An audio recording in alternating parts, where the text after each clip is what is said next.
एक central jail में लोकी नाम का एक कैदी आया। उसे देखते ही जेलर दिनेश, क्यों रे, आते ही भागने के लिए सोच रहे हो क्या? इस बार तुम बच के नहीं जा सकते रे। मैंने दीवारों पे इलेक्ट्रिक फेंसिंग लगवाया है। तुमने जो सुरंगें खोदी उन्हें बंद करवा दिया। जगह जगह सीसीटीवी कैमरा लगवाए। अब तुम्हारा बचकर निकलना नामुमकिन है रे, कहा लोकी तब।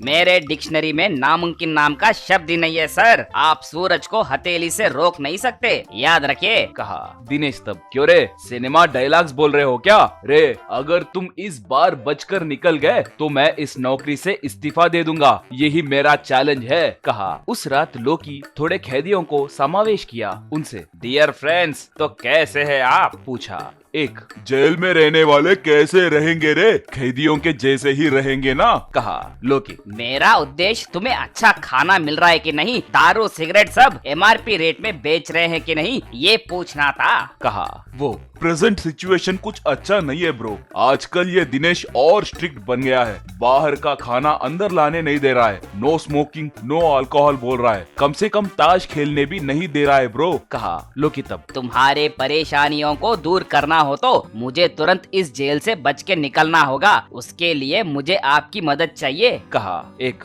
ये कैसे होगा? तुम बचकर निकल गए तो हमें क्या मिलेगा? पूछा लोकी तब। अगर इस बार भी मैं बचकर निकल गया तो वो दिनेश रिजाइन कर देगा कहकर मुझसे चैलेंज किया। इसलिए आप लोग इस जेल में हाल ही में हुए बदलाव और कमियों के बारे में बताए तो मैं तुरंत बचकर निकल जाऊंगा, कहा वो। ओ, ऐसा क्या? आजकल सिक्योरिटी सर्वेलेंस बहुत बढ़ा दिए ब्रो, मगर एक रास्ता है। हाल ही में हमारे जेल में पूरब नाम का एक बड़ा बिजनेसमैन आया है। सिर्फ उसके लिए ही आए दिन घर से एक फूड ट्रॉली आती है। उसमें 2 शेल्फ होते हैं। खुद जेलर साहब उसे ले जाकर उसके सामने रखते हैं। उस आदमी के खाने के बाद वो ट्रॉली उसके घर को लौटती है। अगर तुम उस ट्रॉली में घुस गए तो आसानी से जेल से बाहर निकल सकते हो, कहा लोकी तब। वाह, बहुत अच्छा आइडिया दिए ब्रो। मैं बाहर जाने के बाद तुम्हारे फैमिली को एक अच्छा गिफ्ट दूंगा, कहा। अगले दिन दिनेश उस फूड ट्रॉली को ढकेलते हुए जाने लगा। उसमें तंदूरी चिकन, बिरयानी, ऐसे तरह तरह के व्यंजन थे। वो ट्रॉली लोकी के सेल के पास से गुजरी। लोकी उसे अच्छे से गौर करने लगा। थोड़ी देर के बाद वो ट्रॉली खाली होकर लौट आई, मगर उसके ऊपर रखा कपड़ा वैसे का वैसा ही था। अगले दिन लोकी जैसे तैसे करके उस फूड ट्रॉली के अंदर घुस गया। उस ट्रॉली में फुल गोट तंदूरी, एक बड़ी मछली, chicken leg pieces, boiled eggs सब थे। उनकी महक सूंघ के लोकी के मुंह में पानी आ गया। दिनेश उस ट्रॉली को ढकेलते हुए जाने लगा।